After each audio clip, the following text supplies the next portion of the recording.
Hi అండి, welcome to my channel ఆహా అమ్మ వంటలు. మన వీడియోలో ఈరోజు ఎండ్రాయిల్ గోంగూర కూర చేస్తున్నామండి. గోంగూర కాంబినేషన్లో ఎండ్రాయిల్ చాలా టేస్టీగా ఉంటుందండి. మన వీడియో నచ్చితే లైక్ చేయండి, షేర్ చేయండి, కామెంట్ చేయండి, సబ్స్క్రైబ్ చేసుకోండి. సబ్స్క్రైబ్ బటన్ పక్కన బెల్ ఐకాన్ ఉంటుంది, దాన్ని క్లిక్ చేస్తే నా ఆల్ నోటిఫికేషన్స్ మీకు వస్తాయి. దానికి కావాల్సిన పదార్థాలు ఒకసారి చూసేయండి.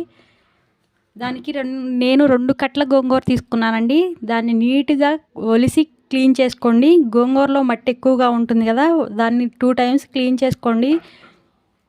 దానికి కావలసినవి గోంగూర, ఎండు రొయ్యలు, చింతపండు, పసుపు, కారం, ఆవాలు, జీలకర్ర,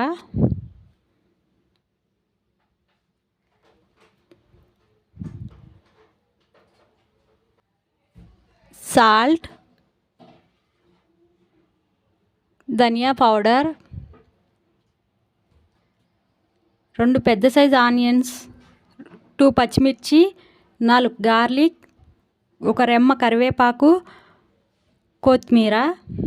దానికి ముందుగా స్టవ్ వెలిగించి ప్యాన్ పెట్టి 1 టేబుల్ స్పూన్ ఆయిల్ వేసుకోండి. గోంగూరని కట్ చేసి వేసుకోండి, దాని ద్వారా గోంగూర త్వరగా ఫ్రై అవుతుంది.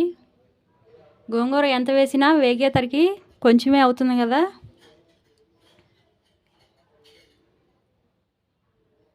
దీని మీద మూత పెట్టకండి. ఆకుకూరలకి మూత క్లోజ్ చేస్తే కలర్ అనేది చేంజ్ అవుతుంది.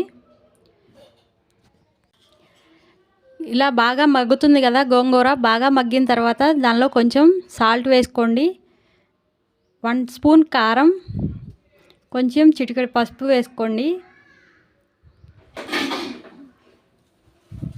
మనం వేసిన పసుపు కారం పచ్చివాసన పోయిందాకా గోంగూరలో వేయించుకోండి. ఇలా అనేది గోంగూర మెత్తగా ఉడకాలండి. ఇప్పుడు ఈ గోంగూరని పేస్ట్ చేసుకుందాం. దీన్ని పక్కకు పెట్టి ప్యాన్ పెట్టి ఆయిల్ వేసుకోండి. దానికి 3 టేబుల్ స్పూన్స్ ఆయిల్ వేసుకోండి. పోపు దినుసులు, ఆవాలు, జీలకర్ర వేసి అవి కొంచెం చిటపటలాడిన తర్వాత పెద్ద సైజు ఆనియన్స్ 2 తీసుకుని దాన్ని సన్నగా కట్ చేసి ముక్కల కింద యాడ్ చేసుకోండి. దానిలో 2 పచ్చిమిర్చి కట్ చేసి వేసుకోండి. గోంగూర ఎండ్రాయిల్లో ఆనియన్ అనేది ఎక్కువగా ఉంటేనే టేస్ట్ బాగుంటుంది. దానిలో 1 రెమ్మ కరివేపాకు కూడా వేసి ఆనియన్స్ అనేది బాగా ఫ్రై అవ్వనివ్వండి. ఆనియన్స్ బాగా ఫ్రై అవ్వాలంటే కొంచెం సాల్ట్ వేసుకోండి, త్వరగా ఉడుకుతాయి. ఆనియన్స్ బాగా ఫ్రై అయిన తర్వాత 4 వెల్లుల్లి రెమ్మలు దంచి వేసుకోండి. ఈ విధంగా ఆనియన్స్ బాగా ఫ్రై చేయండి. దీనిలో మనం క్లీన్ చేసి పెట్టుకుని ఎండు రొయ్యలను కూడా వేసుకుందాం. ఎండు రొయ్యలు అనేది నీట్గా క్లీన్ చేసుకోండి. నీసు స్మెల్ రాకుండా ఉండాలంటే కొన్ని వేడి వాటర్ పోసి దానిలో ఒక 10 మినిట్స్ నానబెట్టిన తర్వాత వేసుకోండి. స్మెల్ అనేది రాకుండా ఉంటుంది. ఆనియన్స్, ఎండు రొయ్యలు బాగా ఫ్రై అవ్వనివ్వండి. ఆయిల్లో ఎండు రొయ్యలు ఫ్రై అవ్వటం ద్వారా కూర అనేది ఎక్కువ స్మెల్ అనేది రాకుండా ఉంటుంది. దీనిలో కొంచెం సాల్ట్ వేసుకోండి. నేను ఇందాక గోంగూర ఉడకబెట్టేటప్పుడు 1 స్పూన్ వేసాను.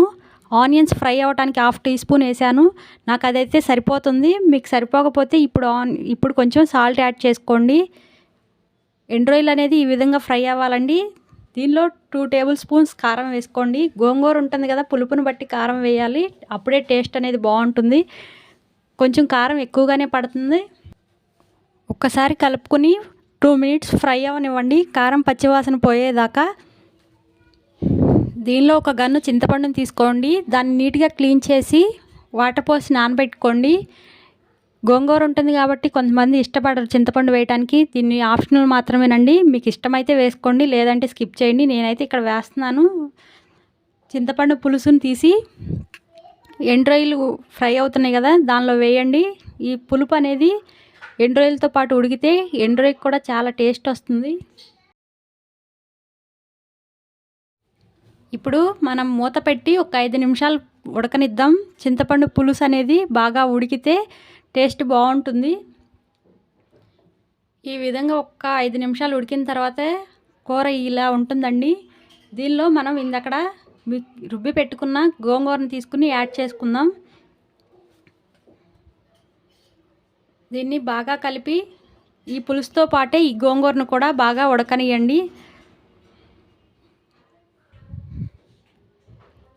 ఈ విధంగా మధ్యలో కలుపుతూ ఉండండి. గోంగూర అనేది అడుగంటకుండా ఉంటుంది. దీనిలో ఒక 1/2 టీ స్పూన్ ధనియా పౌడర్ వేసుకోండి.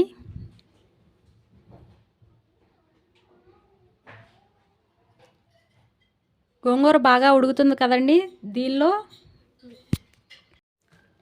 కొంచెం కొత్తిమీర కూడా వేసుకుని గోంగూర బాగా ఉడికి ఆయిల్ పైకి తేలుతుంది. ఇప్పుడు గోంగూర బాగా ఉడికింది కదా, ఇప్పుడు స్టవ్ బంద్ చేసుకుందాం. అంతేనండి, ఎంతో సింపుల్గా చేసుకునే గోంగూర ఎండు రొయ్యల కూర రెడీ అయిపోయింది. చాలా టేస్టీగా ఉంటుంది. ఈ వీడియో నచ్చితే సబ్స్క్రైబ్ చేసుకోండి. Thank you for watching.